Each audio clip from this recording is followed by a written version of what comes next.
Hey friends, welcome back to another video. My name's Emma LaFave, and today I am doing a little bit of a haul.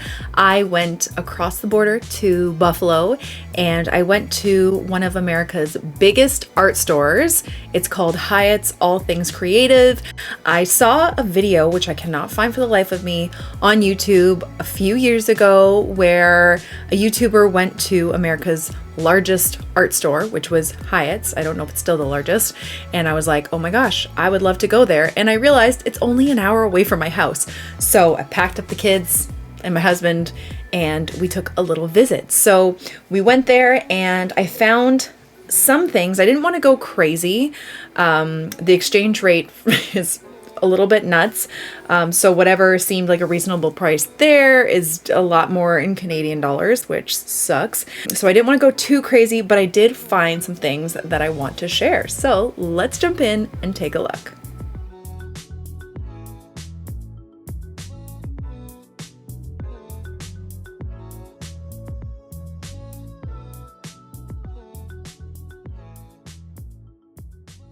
Okay, so the first thing I went to the watercolor section and I wanted to take a look at brushes. So if you've been watching my channel a little bit more recently, you know that I've been collaborating with my friend Jillian.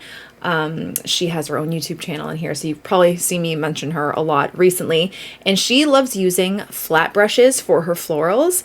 And I have kind of tried it out myself with my own flat brush, my Emma LaFave one, and I love it. But the thing is with hers that she has a half inch flat brush from Princeton, and I couldn't find it. Oh, I just put my arm in paint. And I couldn't find these brushes anywhere at all. I could not find a half inch flat brush. I couldn't find it on Amazon. I couldn't find it in any local art stores near me. I didn't want to spend a fortune, but I definitely wanted to try them. So I went to Hyatt's and I found the half inch flat brush. It's a Princeton Velvet Touch brush, and it's pretty cool. It's not called a flat brush, it's called a stroke brush. I think this is what she has, but it is, there we go. Okay, so see it? It's long and it's flat. So it looks like a flat brush, but it's a lot longer and it's really cool. So I got one of those and then I saw that they had it in the 1/4 inch as well. So I ended up getting this one. So the difference between these ones and like a regular flat brush, let me see if I have one. So like I have this etcher one and it's just a lot shorter. These ones look pretty cool and I really just wanted to try them. So I got the two. And then the next thing I have so many watercolors. I was thinking of trying new brands and stuff, but I have tried a lot. I've tried M. Graham, I've tried Holbein, I've tried Daniel Smith, I've tried a lot of them, and I have so many watercolors. I didn't want to spend more money on watercolors. However, there's one color that I really do enjoy by Daniel Smith, which I didn't have, which is the Buff Titanium, and you know what? I splurged and I got myself one because I just wanted to have that on my palette. What am I going to use it for? I don't know, but I got it.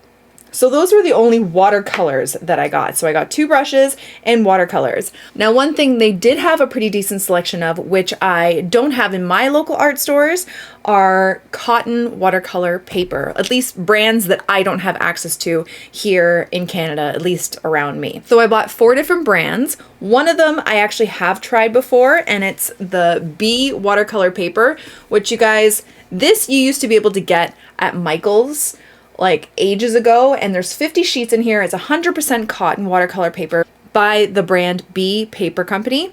I've really enjoyed it in the past, but something happened with the company where they went out of business or they went bankrupt or something. Anyway, I couldn't find it at Michael's anymore. I couldn't find it anywhere, and then it popped up back on Amazon, but it was a little bit more expensive than I was paying for it before.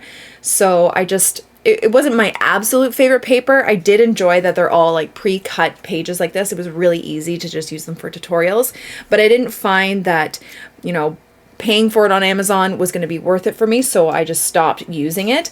But I did find it there. It was $17.99, and this is American, so it's still a little bit pricier than what I wanted to spend, but I thought, you know what, I wanted to try it again, see if it's the same quality as I remember it, and yeah, so I got B watercolor paper. The next cotton paper that I got was Sennelier. Sennelier, I think that's how you say it. Sennelier watercolor paper. It is 100% cotton, cold pressed watercolor paper. So I've tried Sennelier watercolors, but I've never seen that they had paper before, so I had to try it. It is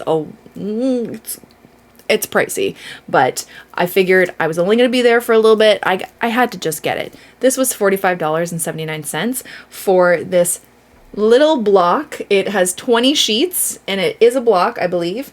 But you know what? I love testing new papers, and so I had to try it. So that's what I got. Okay, and then the next pad that I got, is it a block or a pad? It says sheets. Is the, I don't know how to say this, Hahnemühle paper, and I've heard that they're a decent brand. I've never seen their paper before anywhere where I've ever been here in Canada. It was $30.95. It is 100% pure cotton rag, so I think it's gonna be a little bit different. It's also cold pressed. This one only has 10 sheets, so there's a little bit less, and it's kind of pricey, but it is bigger, so I'm curious to see how that one's gonna do as well. If you've tried any of these papers, you're gonna have to let me know in the comments which ones you liked. But yeah, that's the third one I got. And then one type of watercolor paper I really wanted to try that I was looking for was the Saunders Waterford paper.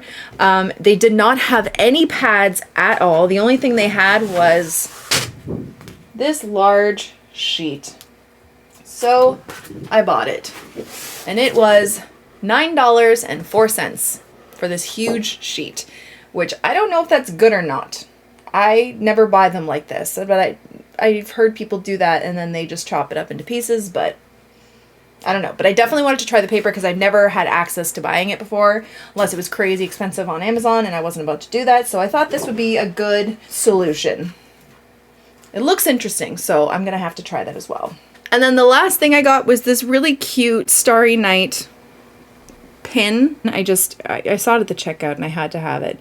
But that was kind of my haul. It wasn't a lot. It was still pretty expensive, especially because of all the paper. You know, it's pretty easy to spend a lot of money at an art store. I think I held back pretty well. I wish I was in need of more watercolors that I could have bought and justified trying out, but I really can't at this point. I did look at the watercolor pastels, but then they did have them loosely that you could buy, but with this huge set I have, I didn't need any of those colors. But it was almost disappointing going to an art store and not needing a lot of stuff, because you could definitely drop a fortune there. But overall, my experience at Hyatt's was really, really nice. It is a very large store. They have tons and tons of different varieties of things. So I suggest if you're in the Buffalo area that you go check it out. But that's my haul. In my next video, I'm going to be testing out all of these papers, and I'm also doing a separate video on how to use these stroke brushes because they're pretty awesome and I think I'm in love. So stay tuned for an upcoming video on these, and I think that's about it. I hope you guys all have a wonderful day, and I'll see you again soon. Bye.